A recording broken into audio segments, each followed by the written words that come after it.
अस्सलाम वालेकुम स्टूडेंट्स, कैसे हैं आप सब? ठीक हैं, खैरियत से? उम्मीद करता हूं कि आप बिल्कुल ठीक ठाक होंगे।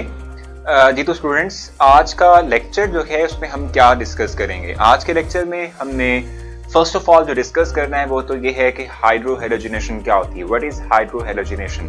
दूसरा पॉइंट जो हम डिस्कस करेंगे आज के लेक्चर में वो है reactivity order of hydrogen halides.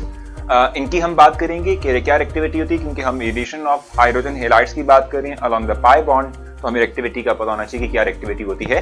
तो ये तमाम बातें आज के लेक्चर में हमने डिस्कस करनी। जी तो फर्स्ट ऑफ ऑल हम डिस्कस करेंगे व्हाट इज हाइड्रोहेलोजिनेशन, ये टर्म हमारे पास है क्या, और डिफाइन करके तो एग्जांपल की तरफ मूव करते हैं, देखते हैं कि किस तरह से रिएक्शन होता है और फिर आगे मूव करेंगे। So what is hydrohalogenation?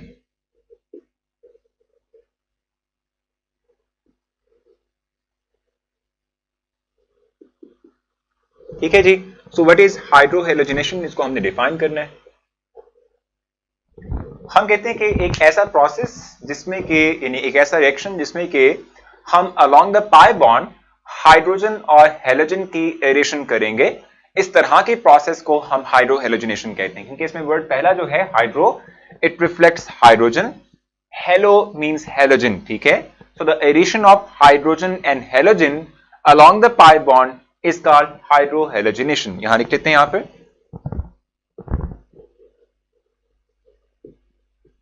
the reaction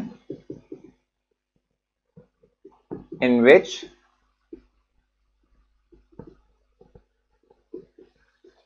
the addition of hydrogen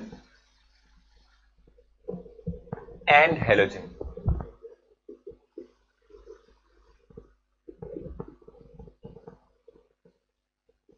take place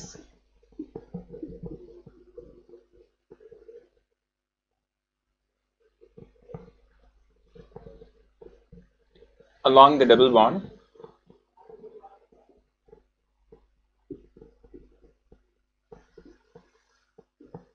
is called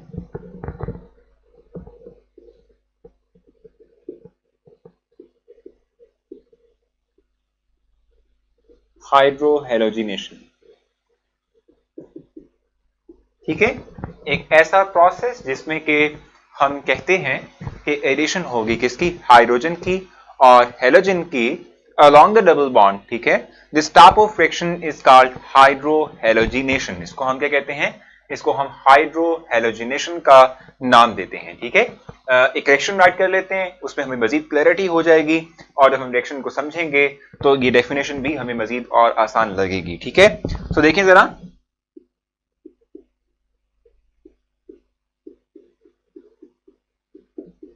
अब यहां मैंने HX लिया है। ठीक है, आपने HX से कंफ्यूज नहीं होना, क्योंकि मैंने आप लोगों को पहले भी बताया था एक लेक्चर में कि X का मतलब हेलोजन होता है। ठीक है, X का मतलब क्या होता है, हेलोजन। यानी कि अगर हम X लाइट करते हैं, इसका मतलब होता है फ्लोरीन, क्लोरीन, ब्रोमीन और आयोडीन, इनमें से कोई एक एलिमेंट। ठीक है, सो HX हम ऐड कर रहे हैं किधर भाई, अल्कीन में, यानी स्पेसिफिकली हमने जो लिया है वो इथीन है, और एडिशन के बाद हमारे पास फाइनल प्रोडक्ट जो आएगा that is CH3 CH2 and X, यानी कि आपका जो डबल बॉन्ड है वो ब्रेक हो जाएगा और आपका अनसैचुरेटेड कंपाउंड एक सैचुरेटेड कंपाउंड में कन्वर्ट हो जाएगा, जो कि एक सैचुरेटेड कंपाउंड इस वक्त आप देख भी नहीं। ठीक है, होता क्या है इसमें, होता यह है कि जब आपका पाई बॉन्ड ब्रेक होता है तो पाई बॉन्ड की ब्रेकेज के थ्रू, ठीक है, आप देखते हैं कि ये जो HX है, इसमें देखो ना, ये जो HX है इसमें एक हाइड्रोजन है, दूसरी तरफ हेलोजन है।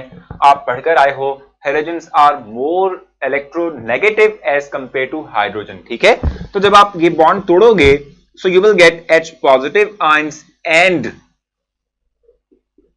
X negative ions. ठीक है, सो जब आप ये पाई बॉन्ड तोड़ोगे, इस पाई बॉन्ड की ब्रेकेज के थ्रू एक कार्बन एटम पे पॉजिटिव चार्ज आएगा, दूसरे पे नेगेटिव चार्ज आएगा। जो नेगेटिव वाला है वो H पॉजिटिव को ले लेगा, जो पॉजिटिव चार्ज कैरी कर रहा है कार्बन एटम उस पे X नेगेटिव अटैच हो जाएगा और आप फाइनल प्रोडक्ट गेट करोगे।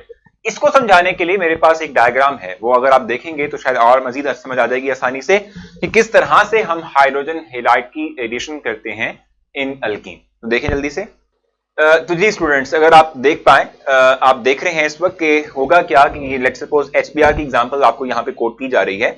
अगर आप HBr की बात करते हैं तो सबसे पहले तो जो आपका डबल बॉन्ड है बिटवीन कार्बन एटम्स, उसमें जो पाई बॉन्ड है वो अटैक करेगा, यानी कि वो अपने आप को ट्रांसफर करेगा H पॉजिटिव आयन पे, क्योंकि HBr आपका जो टूटेगा, सो HBr के टूटने से क्या होगा, H positive Br negative ion बनेगा। ठीक है, तो जो पाई बॉन्ड है वो H पॉजिटिव को ले लेगा और आप देख सकते हैं कि अब एक कार्बन एटम पर हाइड्रोजन अटैच हो चुका है, दूसरा कार्बन एटम उससे इलेक्ट्रॉन चले गए तो पॉजिटिव चार्ज कैरी कर रहा है।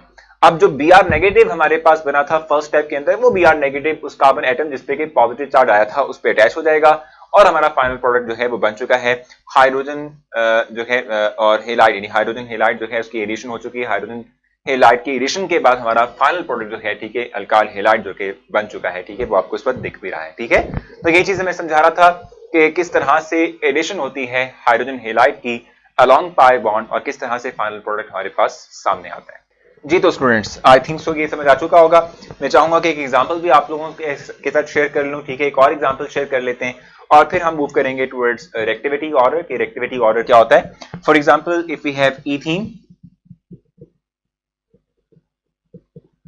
ठीक है, और अगर मैं लेट्स सपोज HCl से इसको रिएक्ट करवाता हूं तो फिर क्या होगा।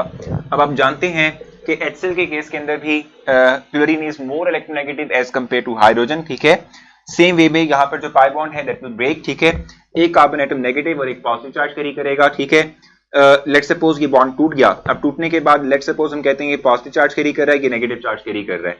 अगर हम HCl को तोड़ देते हैं, सो HCl के टूटने के बाद क्या होगा, H पॉजिटिव बनेगा और Cl नेगेटिव बनेगा। ठीक है, ये नेगेटिव चार्ज इस H पॉजिटिव को ले लेगा, ये Cl नेगेटिव जो है वो इस कार्बन से अटैच करेगा अपने आप को और हमारा फाइनल प्रोडक्ट बन जाएगा दिस वन।